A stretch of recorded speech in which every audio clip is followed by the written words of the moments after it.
Parents, let me be clear. Your teen absolutely needs your love and support. However, if your teen is struggling with functional neurological disorder, short for FND, such as functional seizures or non-epileptic seizures, and if you're walking on eggshells, tiptoeing around symptoms, or rescuing them from every single challenge, then let me tell you, that is not helping. It's actually called coddling. And that can keep them stuck in FND for a really long time, and definitely much longer than they need to be. So in today's video, I'm going to explain the difference between validating and coddling them and why this is one of the biggest traps most families, especially daycare, fall into when it comes to teens with FND without even realizing it. So let's dive in. Hello, I'm Dr. Lee here, pediatric health psychologist and the founder of Teen FND Academy, which is an online group coaching program to help teens with FND and their parents get their life back because they feel normal again beyond FND. So I get this question all the time from so many parents. Like, what does it mean to validate? Like, does that mean that we have to agree with what our teen is saying and do what the teen is asking us to do? So how is that different from coddling and us taking over? Because this is very tricky. We are tired and we are exhausted over here. So if this is you, then keep watching. Which, by the way, let's make sure the world knows about FND because that is my mission. So anyone like you and then your teen are no longer being dismissed, misunderstood, or traumatized because people don't know what it is that you're dealing with. So hit the like and subscribe button so more people know about my channel and your situation that is going to help you get better faster. Okay, so back to the video. So what is validation? Let me walk you through. Validation basically means saying, I see how hard it is for you while still believing they can get through it. So when you continue to validate your team, inevitably, whether you like it or not, this is what's going to happen.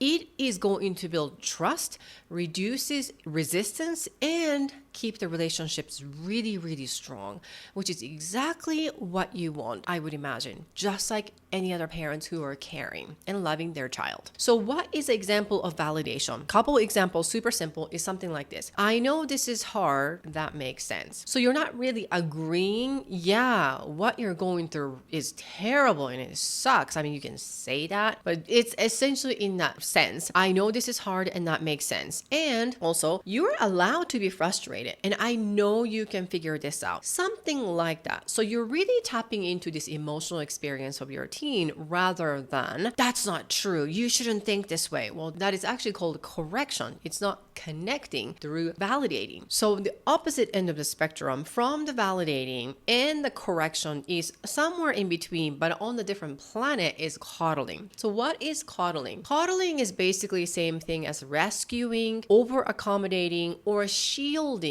or preventing your child from facing any challenge related to either FND or life in general. And what is wrong with this rescuing, coddling, over accommodating, or shielding from challenge? On a short-term basis, it is highly effective because you are basically nipping the butt, right? You're the one who's pruning all the broken trees and leaves and things like that. So it is highly effective. So what is wrong with the coddling from you to your teen, essentially within the context of functional neurological disorder, is it definitely delays the recovery. I'll tell you that. Even though you think you're helping, you're not. So I'm just going to be straight with you. You're not. And examples of coddling are like this. You don't have to go to school until you feel perfect again.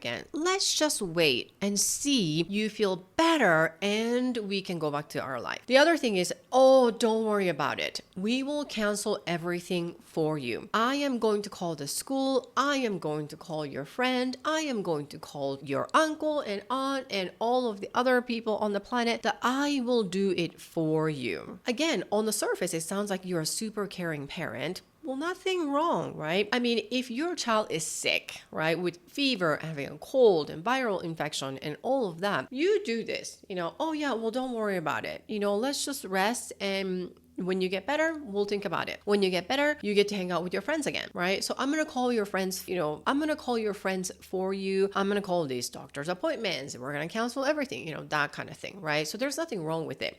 So this is a fundamentally most parents fall into because they don't know what they're dealing with, which is a functional neurological disorder. It's not the same thing as life-threatening cancer or acute injury or illness. The intuitive parenting response in this area has nothing to do with the intuitive response in that arena, which is the functional neurological disorder camp we're talking about. So you cannot use the same strategy for everything.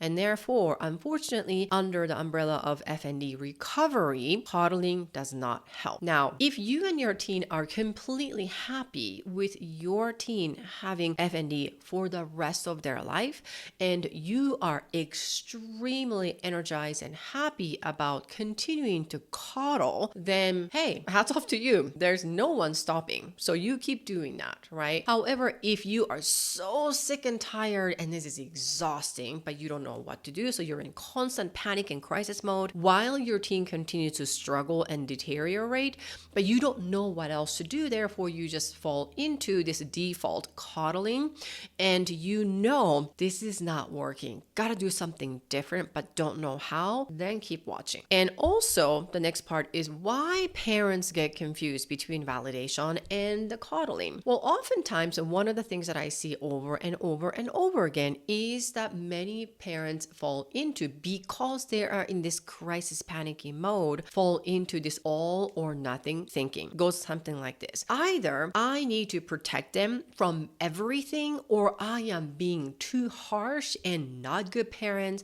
I'm a bad parent. I'm a cold-hearted parent. And then my teen does not like it. And she would tell me, how dare you don't understand what's going through. This is so hard and you need to do this for me. That kind of thing. And then immediately parents feel very guilty for punting it back to the responsibility under the teen, or neither of them know exactly what to do. Therefore, well, okay, I kind of want to validate, but she needs my help, so I need to do the thing anyway. So that is where people get stuck. So again, I will say the real leadership lies in emotional support and clear boundaries, especially when your teen is struggling with FND. That includes functional seizures. So being kind does not necessarily mean removing every challenge. And this especially applies to any teens without FND, right? So assuming your teen gets better from FND, what do you feel when your teen actually knows how to approach the struggles and challenges in their life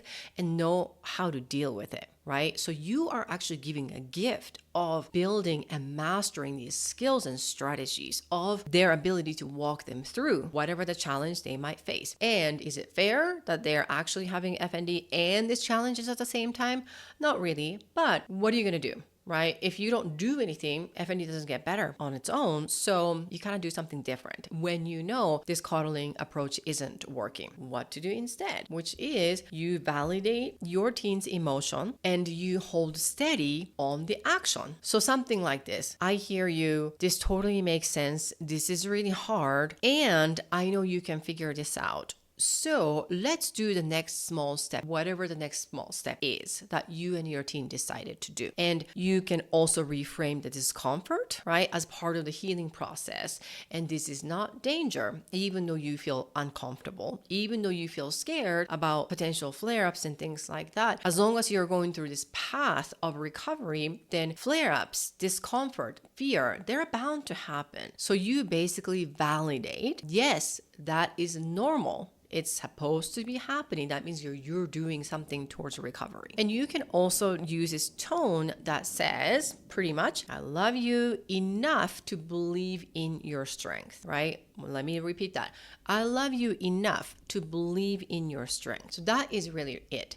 Even though you know your teen doesn't really know exactly how to do, what to do, in what particular order, you just fundamentally believe, I know you can figure this out. And what is it exactly that your teen needs to figure out? Well, that is where it becomes working with an expert who can give you the guidance of exactly what that step looks like because everyone's step is different. And so this is where you don't want to do DIY, do it yourself style. This is not a Sunday small cabinet job.